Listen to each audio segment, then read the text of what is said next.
What's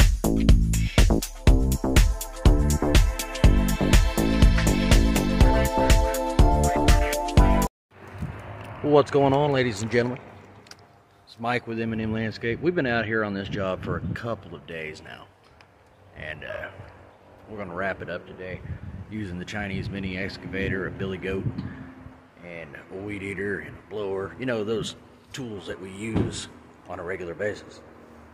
But all this stuff was growing all the way out to here, and we just kind of cleared up the fence line. This is one of those jobs where the customer just wanted us to come in and give them a head start, and they're going to finish it up. So it works out pretty good. We've got a couple of limbs to take out of trees today, and we're going to be clearing out around the pond.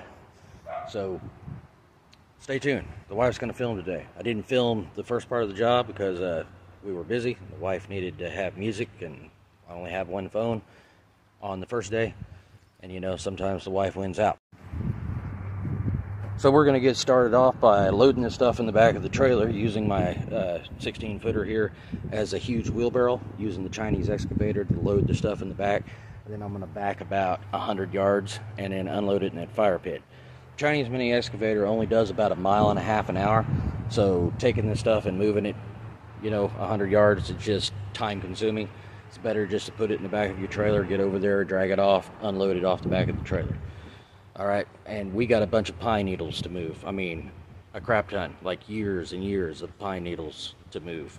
And we'll just use the blower and the mini excavator, load it in the back of the trailer, get it on back to the back, unload it. And this isn't a dump trailer. The Chinese mini excavator does do a great job at unloading large quantities of stuff without, you know, if you've ever had to pitchfork off the back of a trailer, you know exactly what I'm talking about. Or hand throw stuff off the back of a trailer, or cut brush out of the back of the trailer. The Chinese mini excavator just reaches up and just rips it out of the back of the trailer. Don't need a 2511 or a 590 or anything to cut out all the brush. Anyway, I got to unload the small equipment. This right here is a set of straps that I got from Harbor Freight. They were free. I forgot, I'm one of those members of their thing. I think it's, how much was that? Is it $19 a year, $20 a year, something like that? Yeah. It's worth it if you go in there. They give you these free straps. Now, I've already broke a couple of them, but they're free, so, I mean, and they do hold stuff, but you go down a bumpy road, and these aren't really meant to hold real heavy loads. I think these are rated for 300 pounds, but they got good ratchets on them, and you can always replace the straps. I like them, especially for the price. I mean, I bought like $20 worth of stuff. I think it was with any purchase. So if you're like a member, you go in there and buy a $1 item, and they'll give you these straps for free. But you got to pay that 20 bucks. But it's well worth it if you're in Harbor Freight quite a bit.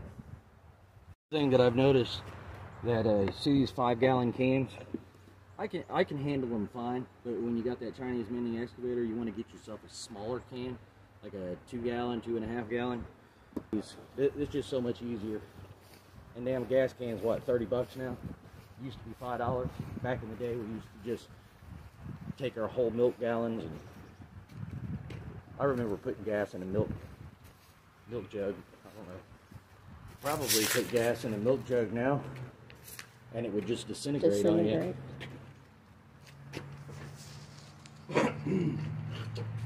Look at this right here. It's kind of dirty in there, so this will get a good cleanup. See these tops? I think that these are the worst things they ever invented. I don't like them.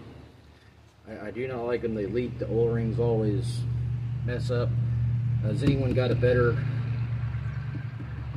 fuel cap? Like, you know, I've got some on order on Amazon that are just old school. I mean,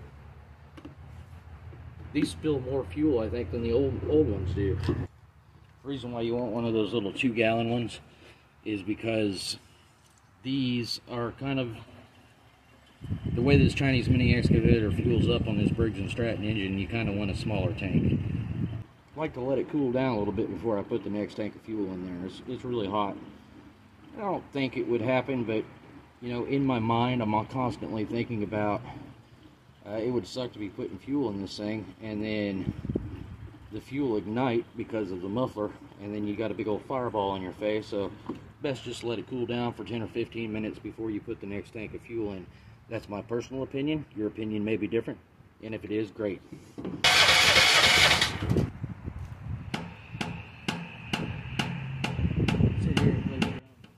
This is the AGT mini excavator H12 model, 13.5 horsepower Briggs & Stratton. In this videos and other videos on this channel, you will see this little machine do some amazing stuff. It may be something you would like to add to your small landscape or tree business arsenal. Alright, so I put these little 2x4s on here. I've already pulled them out. But these 2x4s kind of indicate how tall I can go. Plus I've got some other things. But I don't really like them. I'm probably going to wind up cutting them off. And I'll show you. If it ticks me off enough, I'm going to cut that off here. Start loading this brush. You see this big old brush pile right here. I kind of got it laid out. Then I can just back the trailer and keep it next to the brush pile so you're not moving. Like you said, you just saw how long it took to get over here. I looked at these for approximately 6 months before I finally decided to pull the trigger and buy one. The model I have comes with a fixed thumb, which, when the thumb is in the middle position, you can pretty much dig and do a lot of landscape work, such as what I'm doing now. The first time I reached down and I picked up a load of brush like this and put it in the back of my trailer, it was amazing, and I haven't turned back since.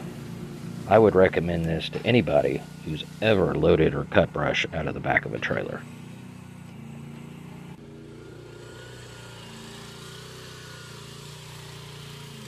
Driving sideways, you can pick up the load.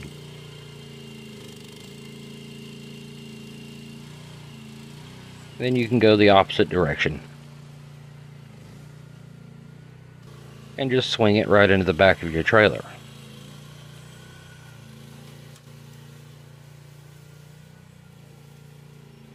This is a 16-foot trailer that I have, so it's pretty low to the ground. And I've built some sides on it to kind of help hold brush and wood chips whenever I'm using my chipper on the back of the trailer. Picking up small little pieces, no problem. It takes some practice though, without getting into the ground. The first time you grab a load of brush like that and you're able to throw it in the back of your trailer with no problem at all, you will be wondering why you didn't buy one sooner. This machine costs $6,600 for me. You can pick these up for $2,500 to $16,000 depending on where you are and what brand you want. And if you want to go with higher grade machines, these machines can work their way up into the $30,000 range. But by far, if you can get your hands on one, it will surely help you in your business, and your day's work will be cut in half, if not more. With this being a 1-ton machine, turning on the grass causes very little damage. You can put plywood underneath your machine, but if you're on wet grass, you could rip the soil. But for the most part, this machine does very little damage. Now let's look at the PB9010 by Echo, one of my favorite blowers. Okay. So this right here is the PB9010 blower. I demonstrated a tool that's really got some use in it, and the idea that I didn't really start filming a YouTube channel until 3 or 4 years afterwards. But this is the PB9010 blower. It still works good after 3 years, and it's, at the time when I bought it, I'm not sure if it still is, but it's one of the most powerful backpack blowers you can buy. I think it blows even that other company's steel out of the water when it comes to them. I don't know. What kind of backpack blower do you have? How well does it work? This thing puts out a lot of air. I'll have to get the specs at a later date because I just know it works. It works really well. And what we're going to do is we're going to blow these pine needles and stuff, kind of put them in a pile, and then use the Chinese excavator to load them up. Let's see how well this thing works for 3 years old. We're going to pump the old ball up here. Yeah, getting nice and firm. I like that. Feels good. Alright, and then we can choke it, and then we'll put the little switch on, and we'll see how this 9010 blower works. Yeah, didn't start on the first pull.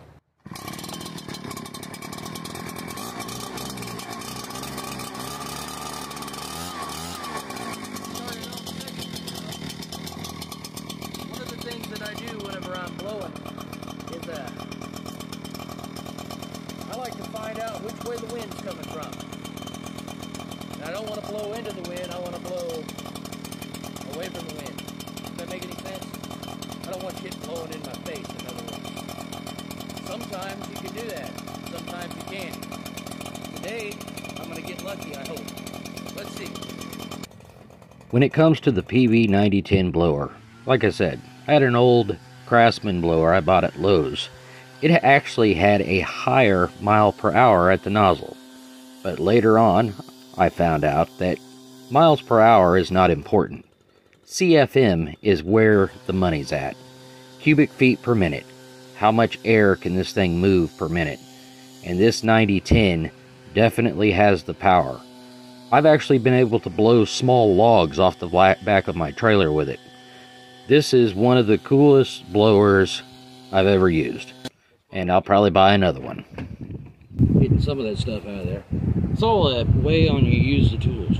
And then sometimes, you know, it's not about the equipment. It's just getting down there, using your hands and picking it up. But sometimes I am lazy and I don't want to get off the equipment, and I'll pick up a branch like this with it and throw it in the back of the trailer. You know, when you got your own equipment, you can do what you want with it. Dang it. Alright, so now we're going to rake this up over here. You see how I'm kind of moving it into a hay pile? I can move it into kind of like the way a rake would put in a hay field. And then they bring the baler across. That's what I'm doing with these pine needles. Then I just back up and use the blade on the front of that. Push it up. Don't put it too deep in the ground so you're not cutting into the grass. But basically there's no grass underneath this. Here I'm using the bucket and slowly moving stuff sideways. Pine needles don't weigh a lot, so it's alright to do this. However, trying to hit stuff sideways that's really heavy is probably not a good idea. These are extremely light, and I kind of move the bucket forward and push it into like a hay mound and just push it into the pile. The blade is not cutting into the grass, and that comes with a little bit of practice. You want to pick up the big stuff, of course, like this giant chunk of stone or whatever the hell that is on the ground. I think it's just clay dirt. Tastes like dirt. You don't want to hit stuff like that, even though that's, well, it might actually chop that up. I ain't going to chop that up with it. So anything big like that, I'm going to try not to hit. Now I'm going to go grab the Raptor SD, and I'll be back. The property we were working on had an F3 tornado come through on May 26, 2024. This is a large branch that has fallen to the tree, but is still hanging on at a grafted union up above. I am currently trying to see how I want to get it out. At the end of the video, you'll watch me winch this out of the tree with a Harbor Freight 12,000 pounds Badlands winch. So she's fixing to start mulching. That's the mulching kit right there. Just a plate that goes on the side. That's the invisible guard on the belt. I can show you where to pick those up, but the nice thing is you can see straight through them. Kick it off, hon. She's actually mulching that stuff up pretty good. The pine cones and everything get mulched up. Gives you a really clean look. And it's dusty. She's not so lucky on that regard. And then by the time this job's over, by the end of the day, yes, those gator blades will definitely need to be replaced. For the most part, it's just me and my wife that runs this company, and we really enjoy it.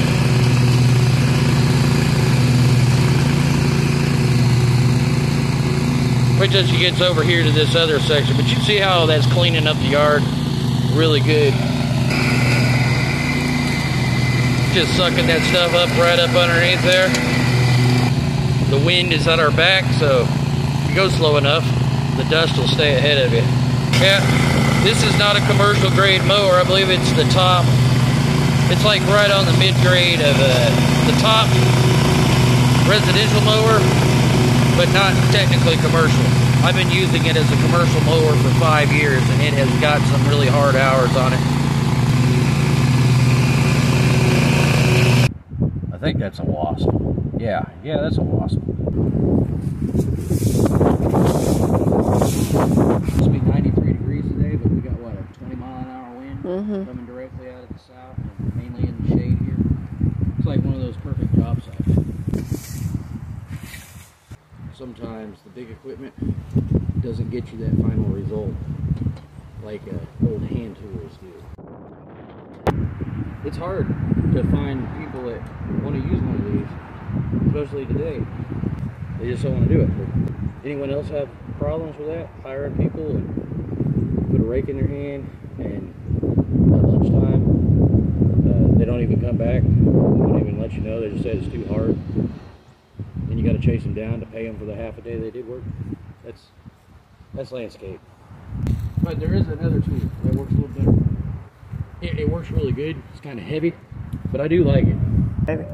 Yeah. Yeah, I'm gonna move over there.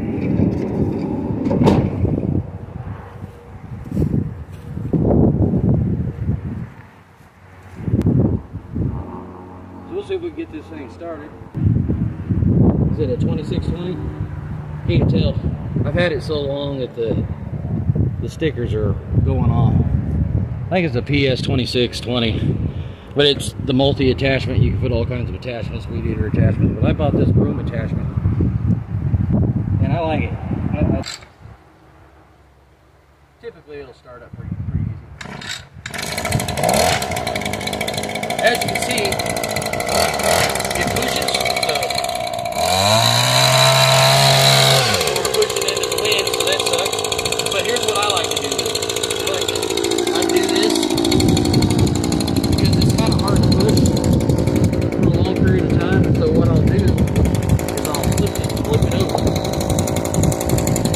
You got to make sure you push it in really good because it will come loose. And I tighten it down really good. And now I can pull it.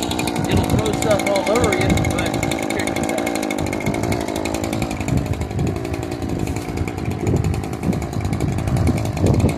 So I was making a little trail like that.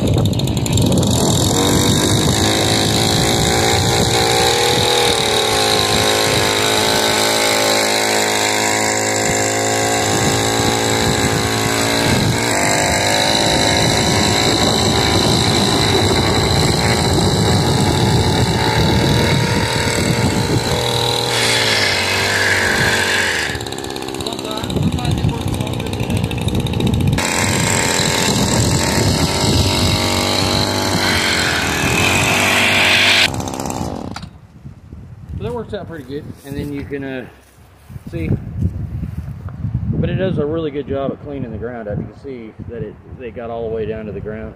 It's really great at pushing rocks and stuff off grass too. Then we'll push this pile. Well, I'm going to push this pile into that pile over there, but one of the reasons I kind of stopped is because it's underneath that branch, and my excavator won't get up underneath the branch. I've been doing that for the last couple of days. This is how quickly you can unload a 16-foot trailer with a Chinese mini excavator.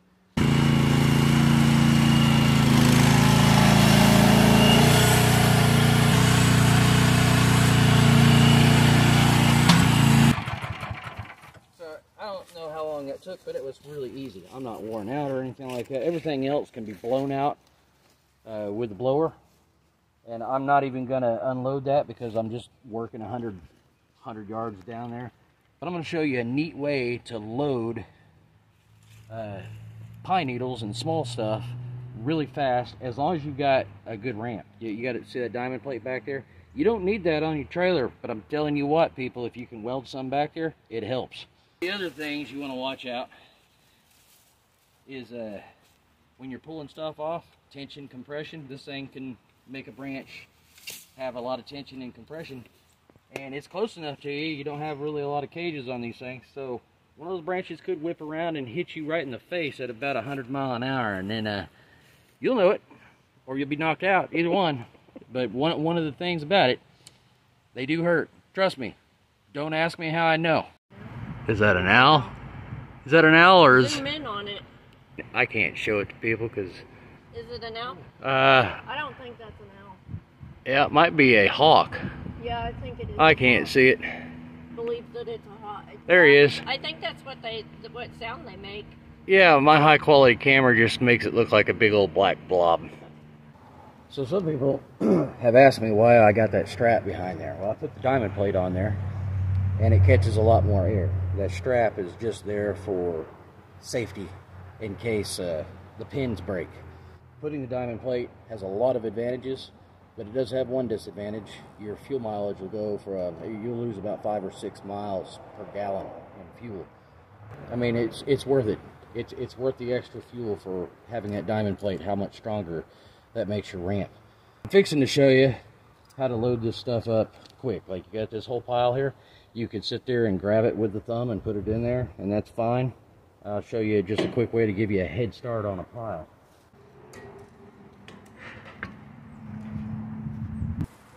Normally when I'm working on a job site, I'll keep the strap off. The disadvantage of the diamond plate is it adds a lot of weight, but you don't want to do both gates at the same time, so you kind of need a split gate like this. What do you think, huh? I think it's heavy. Basically, we're just going to push it up there. Think of a trash truck, a compactor. You can use your Chinese mini excavator. You see that large branch hanging out there? So, you don't want to have those in your pile. It causes me some issues here getting this large pile up, but eventually I do see it and I move it out of the way, and you can see how easy a large pile is pushed up in the trailer. But if you have a large branch, you'll notice, as in this video, it'll get jammed up on everything. Kind of reminds me of a tarp strap. It'll hook to everything in your vehicle except for what you want it to. And there it is. I moved it out of the way and I pushed basically a half a pile in at one time. Here's a smaller pile. But using this push method can save time from the thumb. Now you'll notice that I extend my thumb and arm all the way out. That's to keep my balance so that I don't flip over in the back, because the ramp is at a steeper angle than I normally like to have it.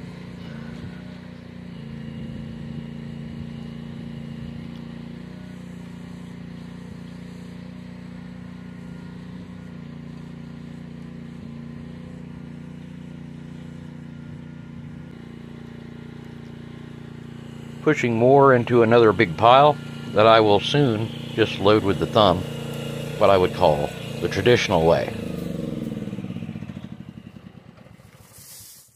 So that's just a little trick on how to load a large quantity of a pile. Now we're talking pine needles here, not dirt.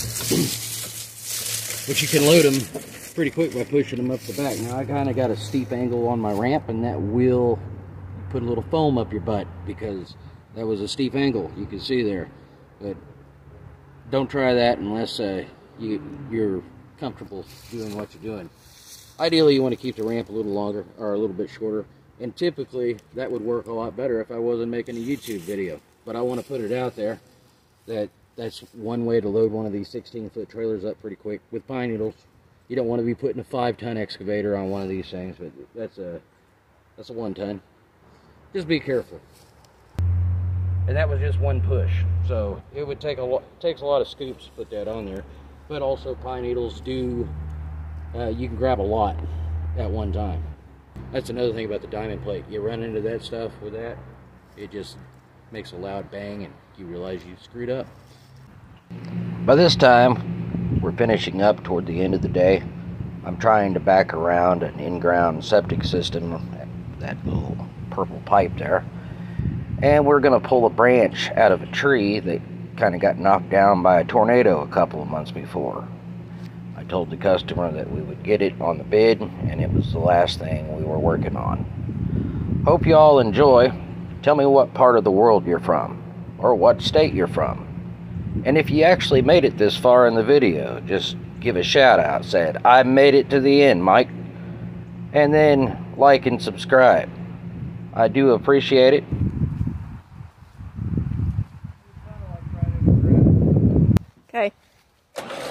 now I'm trying to pre-spool the winch with my wife, which never seems to pre-spool the way you want it to. It's always getting jammed up. But we eventually got it to the branch, and I eventually wrapped it around the branch and choked it up.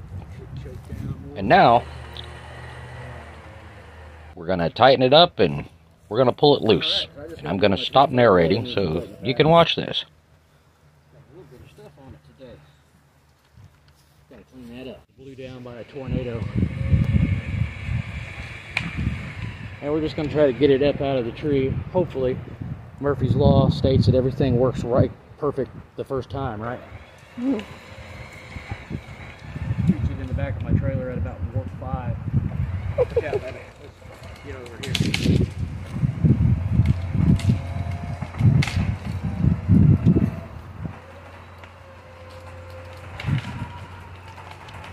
Oh, you're pulling that whole spar. Yeah.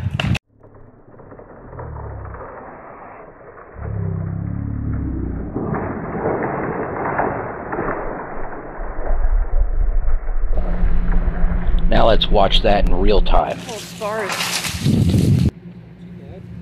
I'm still not big. Why not? Hey, man. This tree right here with a snap cut in it. Might be out of gas. Ain't no gas in it.